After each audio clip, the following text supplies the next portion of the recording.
ঠিক এমন এভাবে তুই থেকে যা স্বভাবে।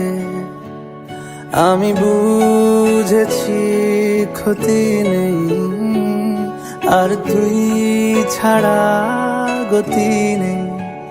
ছুঁয়ে দে আঙুল, ফুটে যাবে ফুল, ভিজে যাবে গা। কথা দেওয়া থাক, গেলে যাবে।